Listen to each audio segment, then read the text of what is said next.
I didn't see the movie that we're gonna review. It was Godzilla.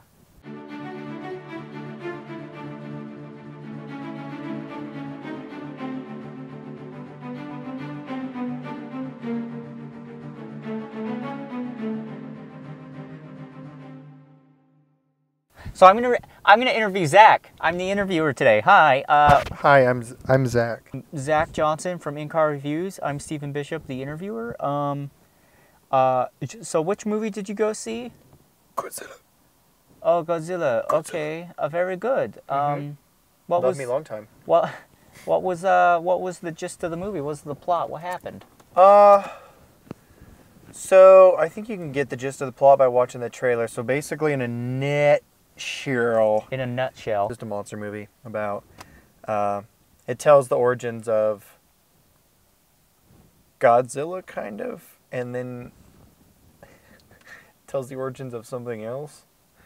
The story revolves just around a family, who the dad's played by Cranston. Forget his first name, William Cranston. Something. Yeah, Mr. Cranston, that guy from Breaking Bad. He plays Papa San, and then there's Mommy Bear, and then there's the kid who is played by Aaron Taylor Johnson, who's the kid from Kick-Ass 1 and 2. He's Kick-Ass. And so, like, part of the movie takes place in, like, 1980s, maybe? 1990s, 1980s. And then it cuts to the future for the rest of the movie. And so there's, like, a little precursor thing that happens before to set up film. Yeah, and then it's basically kind of just about the military trying to figure out what the hell, man, what's going on with all these damn monsters and on our freaking planet.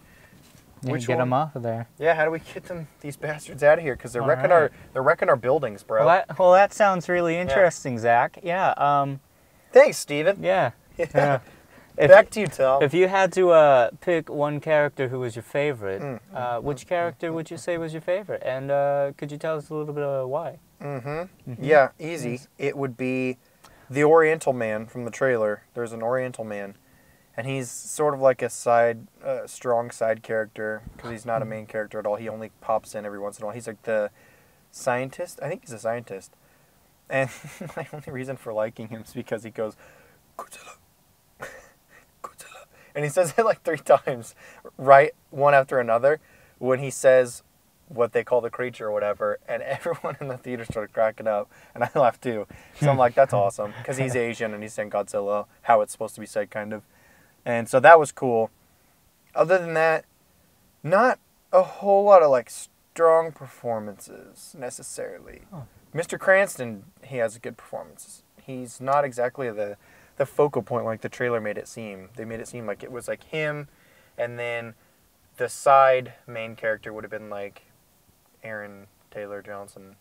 But he was more the main character in the long run. Oh, Asian man scientist. Asian man you scientist. Heard it here. Yep. You heard it here first. Yeah.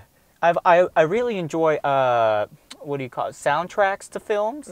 Usually they help the movie move along. Absolutely. And bring out feelings. I was just wondering how the soundtrack was in this film. It was good. It was good. It had the whole movie as a whole, like film style cinematography, all that crap, and the music kind of had a epic big scope to it. Very reminiscent of like a Chris Nolan movie. Oh, nice. Or like a Zack Snyder movie, which also kind of has the feel of a Christopher Nolan, kind of like referring to like the Man of Steel. So that was good. I liked that a lot, and it was kind of a slower movie in a sense, like those ones as well. It did drag a tiny bit, and a lot of the times when there was really cool stuff happening, it would cut away right when it was starting, like Godzilla would be coming out, and you're like, yeah, man, I haven't literally never seen Godzilla this whole movie, and it's been like an hour and a half now, and he just shows up or whatever, and then it cuts away from him right as he's doing stuff. I'm like, damn it! But even with it cutting away on Godzilla like all the time, it was still a totally great movie. So maybe with number 2, which has gotten officially greenlit because it's like whooping ass in the box office right now.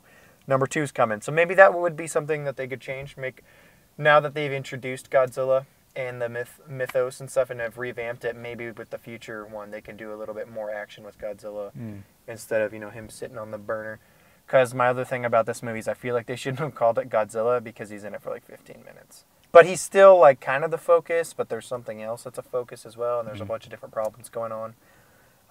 But yeah, it's cool. Are there too many problems going on, or does it all feel like... No, there's literally like maybe 2 or 3 problems going on. Okay. And so, and you know good. All of them. You're like, okay, there's a problem. I wonder how they're going to resolve that. Oh, there's another thing. What are they going to do about that? So it's not like all over the place.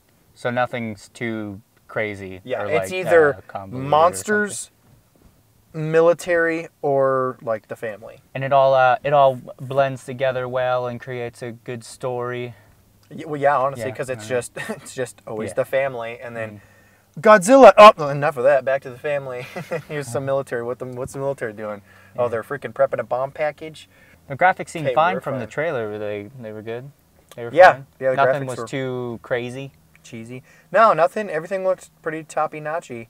Toppy-notchy. It reminded me. The graphics were good. Like I don't know, like Pacific Rim. I mean, it's the same thing where you just watch it and you're like, damn, dude, how did they freaking do this crap? It's crazy. Yeah. His roar, Godzilla's roar, they spammed it a lot in the movie, but with that being said, I apologize. That had to happen. They spammed his roar a lot in the movie. I mean, they did it like 3 or 4 times, but like I said, he's only in the movie for like 20 minutes, so I mean, half of that time was him roaring. But the roar kicked ass, though. Like, especially when you're in a theater, like, it won't be the same if I go and watch it on DVD. It, like, shook me. Like, it was loud in the theater. And there was, like, and it was especially loud because there's the build-up before the roar, and you're like, oh, he's gonna fucking do it, bro. And so it was tight. He's just like, he just looks at the camera, and you're like, what's he doing, bro? And they, like, flare his... It's cool, dude. I'd never seen detail on Godzilla like that before. And the trailer doesn't necessarily do it justice because... I actually kind of like that because they didn't overshow him in the trailer. You know, I think you only get to see him straight on like maybe once or twice if you frame it, you know, pause it, and you can't get enough detail from that. But dude, in this movie, dude, like you see everything in his face is like individually moving. And I'm like, oh my god, how did they do that? And his like nostrils flare when he's all pissed off, and I'm like, yeah, man, you look badass. These people, I just heard that the Japanese fan base were like, he's like Fatzilla. He looks really overweight, and I'm like. Really? Fat, though? He's fat. Maybe in some of the frames and stuff and some of the posters that they put out don't do him justice, but when he's moving, you're like, holy fuck. Yeah, you know what? Camera adds 10 pounds. Right? So. And in Godzilla's case, it adds like 1,000 million tons. 1,000 million tons. You heard it here, folks. 1,000 million tons.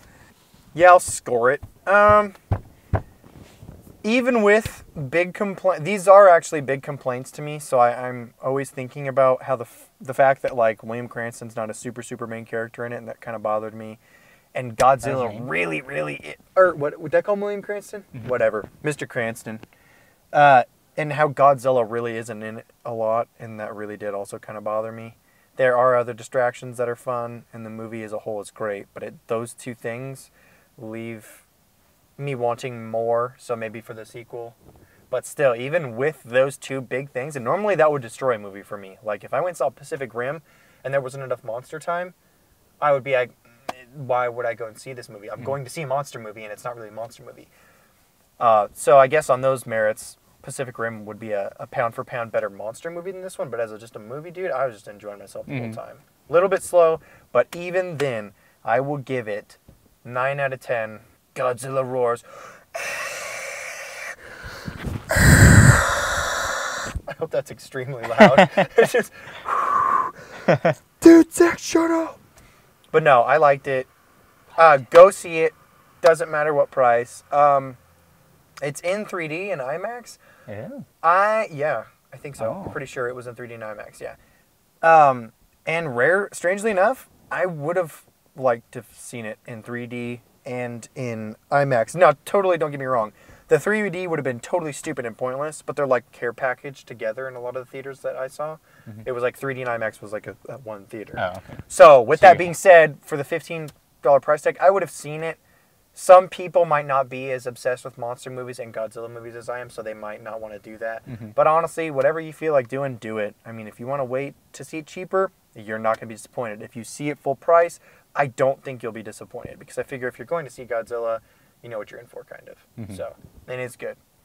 It definitely makes the older one look like poo. Oh, but good. I still love the old one though. Matthew Broderick. Oh, you mean the 1998 1999, yeah, not the ancient ones. I'm not a super big fan. All right, well, folks, you've heard it here. We did an interview-style review today. I hope that you enjoyed it. Zach liked the film, and just like our videos. Yeah. So, guys, look at my freaking butt, right? Boop, boop, boop, boop, boop, boop.